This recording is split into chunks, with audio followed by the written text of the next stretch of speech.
Now, how about computer technology? Here we are in a situation where students are learning online. And I know it's not ideal right now. We were thrown into the fire with COVID, but I will speak to the fact that I taught a grade 7, 8 geography class, and you had kids. I mean, it's hard to teach two classes, it's hard to teach a split class. What I did was, let's say you had 15 and 15 or 12 and 12. 12 of the classes were learning online with some very engaging material. And I got to tell you, my principal would walk in and say, Tom, your class is so quiet. You've got 12 grade 7 kids learning online while you're talking to the other 12 in this small group setting, right? And not for long either, because I think students need to have student directed learning and not have the teacher talk in front of the class all day. But computers definitely have a role. Should every kid have a computer? Yeah, every kid should have their own computer. It's kind of like a baseline now. They should have their own type of technology.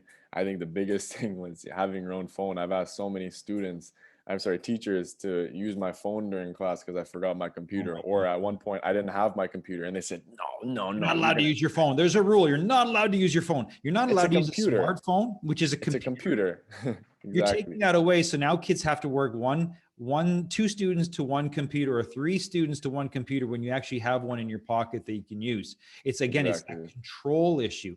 People want control. Our government right now wants control over everybody. No one's allowed to think freely anymore, it seems.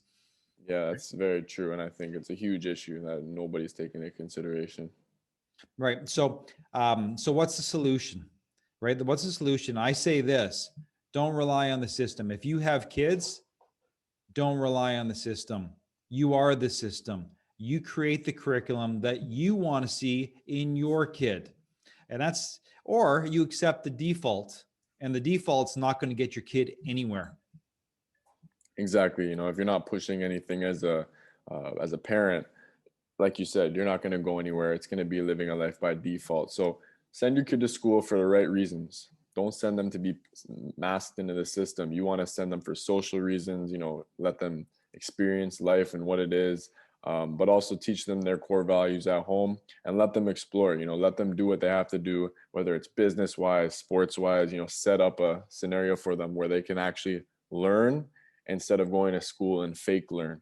Okay, so school becomes a baseline. You want to get them Exactly. to the next level. You, as a parent, find out your kid's passion, give them enrichment opportunities on their passion. I'll tell you right now, your sister Andrea is unbelievable in the kitchen. She's got creative ideas in marketing. All right. She's very good. She's got some great business savvy. Do I care if she knows anything about trigonometry? Do It's I a really baseline, right? care? Do I really care if she knows anything about biology? As they say No, in Spanish, pequeño. Okay. Very little. exactly. You go to school, you got to do what you got to do. That's what I say. Otherwise, you're kind of like an outcast if you don't go to school. I think you should go to school for the right reasons. So your sister goes to school, she gets her basic education, and then after that, there's enrichment opportunities based on her passion, and that's the responsibility of the parents. So we had parents send her. I'm talking about in our situation where Andrew went to a cooking school. Exactly. And there's places to do it. There's places to do it. There's times to do it. You can do it during school, after school. There's time to do it, and you can enrich their opportunities. There's so many opportunities out there. Right, a kid's good in like he's mechanically inclined. Have him fix things. Have him Exactly. work with you if you're mechanically inclined, And right? if you're Have him not, take those send them to auto someone who courses, is. right? How many kids learn on YouTube these days? Exactly. You see these geniuses coming out, and everyone's like, how the fuck is this guy so smart? Because he goes to school and he learns it? No. Probably figured it out on his own. He probably figured it out on YouTube. Probably figured it out from another expert. Who knows? Right? It's those Yeah, people who take those opportunities and aren't, suppressed into that school system that end up being the most successful. Because I know so many people whose parents are very successful because they did what they had to do, like we're talking about right now, and then they have their kids and they're just going through school because they think that's the way. They think that's the safest way. And what are they doing with their lives? Nothing. They're going into an office job. Right. Well, here's the thing I do know. I like co-op programs. I like the apprenticeship type programs. I think it's very valuable. I think we need to bring business leaders and experts in their chosen fields into the schools. I think that's a huge thing. I think there has to be a de-emphasis on education, formal education.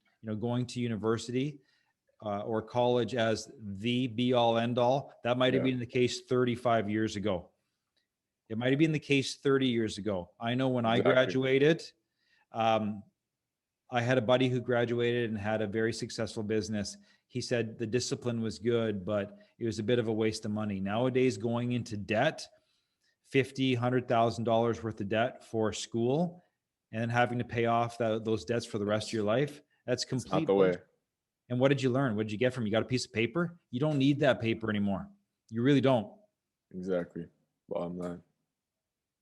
All right. So again, either you help your kids out with their learning, or as a high school kid, you say, hey, listen, I'm going to be more self-directed, or accept the default, because that default, it's baseline.